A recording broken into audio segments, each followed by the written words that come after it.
नमस्कार। आज हम उस रहस्य पर बात करने वाले हैं जो आधुनिक भारतीय इतिहास का सबसे बड़ा और सबसे उलझा हुआ सवाल बन चुका है।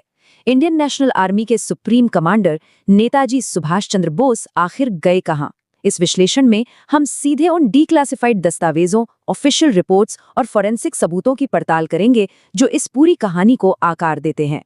तो चलिए बिना किसी देरी के इस रहस्य की गहराई में उतरते हैं और देखते हैं कि आखिर सच क्या है। सोचिए जरा, क्या वाकई एक इतने बड़े राष्ट्रीय नायक का 1945 में निधन हो गया था, या फिर वो किसी गहरी साजिश के चलते गुमनामी के अंधेरे में कहीं खो गए? एक तरफ ताइहोकू प्लेन क्रैश की आधिकारिक कहानी है जो सालों से पढ़ाई जा रही है, तो दूसरी तरफ ऐसी कई मजबूत थ्योरीज हैं जो मानती हैं कि नेताजी बच निकले थे। इस चर्चा में हम दोनों पक्षों के सबूतों को बिल्कुल निष्पक्ष तरीके से समझेंगे। शुरू करते हैं हमारे पहले हिस्से से, 1945 का ताइहोकू विमान हादसा, जहां से इस पूरी कहानी की शुरुआत होती है। जापानीज मिलिट्री रिकॉर्ड्स को देखें तो टाइमलाइन कुछ ऐसी बनती है। नेताजी ने अगस्त 1945 में साइगोन से उड़ान भरी थी। कहा जाता है कि 18 अगस्त 1945 को ताइवान के ताइहोकू एयरफील्ड से उड़ान भरने के तुरंत बाद ही उनका मित्सुबिशी हेवी बॉम्बर बुरी तरह क्रैश हो गया। इस आधिकारिक कहानी के मुताबिक उसी दिन एक मिलिट्री हॉस्पिटल में उनका निधन हुआ। अगस्त के आखिर तक उनका दाह संस्कार किया गया और उनकी अस्थियों को आगे टोक्यो के रेंकोजी टेम्पल में भेज दिया गया। ये वो फाउंडेशन है जिसे सरकार ने लंबे समय तक सच माना। अब आते हैं दूसरे हिस्से पर, आधिकारिक सरकारी जांच, जिसके जरिए इस निर्णय को स्थापित करने की कोशिश की गई। आज़ादी के बाद नेताजी के लापता होने की कहानियां और अफवाहें इतनी तेज हो चुकी थीं कि उन्हें रोकना जरूरी हो गया था। ये डीक्लासिफाइड डॉक्यूमेंट्स दिखाते हैं कि किस तरह भारत सरकार को हालात संभालने के लिए ऑफिशियल कमीशंस का गठन करना पड़ा। पहले शाहनवाज कमेटी और बाद में खोसला कमीशन को इसलिए बनाया गया ताकि इस विषय की एक राष्ट्रीय स्तर पर जांच हो सके। खैर, 1956 की शाहनवाज कमेटी और 1970 की खोसला कमीशन, इन दोनों का ही एक मिलता जुलता निष्कर्ष निकलकर सामने आया। इन्होंने तय किया कि नेताजी की मौत प्लेन क्रैश में ही हुई थी और रेंकोजी टेम्पल में रखी अस्थियां उन्हीं की हैं। लेकिन ध्यान देने वाली बात यह है कि दोनों कमिटीज ने ये निष्कर्ष निकाला कैसे?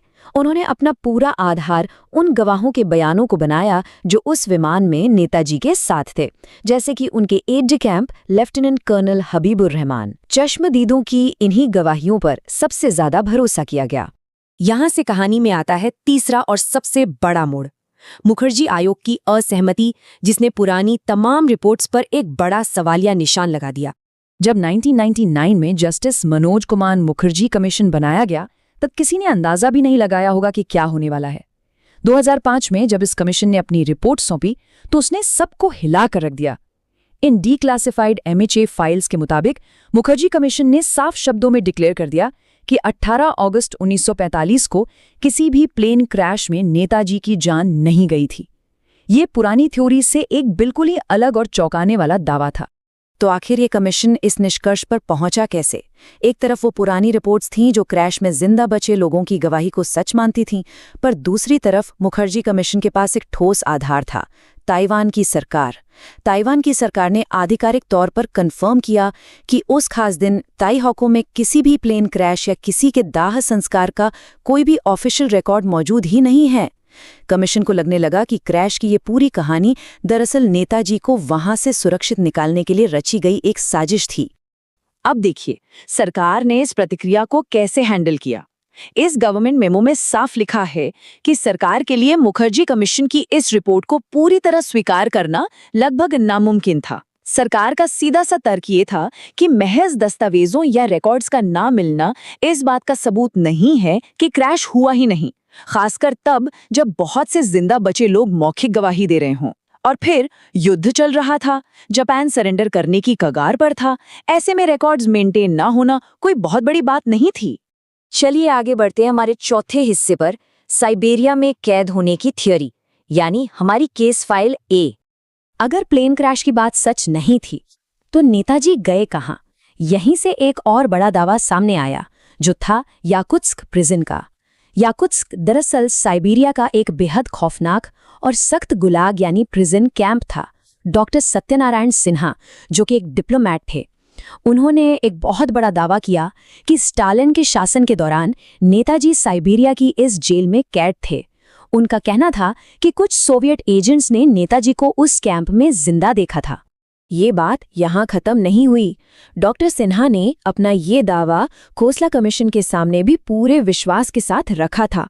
साथ ही कुछ और रिपोर्ट्स भी आई जिनमें नेताजी के मंचूरिया भागने के प्लान्स का जिक्र था। लेकिन इसमें एक बहुत बड़ा ट्विस्ट है। 1992 और 1995 में रशियन सरकार ने ऑफिशियली इस पूरी बात का पूरी तरह से खंडन कर दिया। उन्होंने भारतीय एम्बेसी को स्पष्ट किया कि नेताजी के सोवियत यूनियन में मौजूद होने का उनके पास कभी कोई रिकॉर्ड रहा ही नहीं है। अब समय है पांचवें और सबसे ज्यादा चर्चित हिस्से का, गुमनामी बाबा का रहस्य, हमारी केस फाइल बी। बात है 1955 से 1985 की। फैजाबाद में एक सन्यासी रहते थे जिन्हें लोग आमतौर पर गुमनामी बाबा या भगवान जी कहकर बुलाते थे।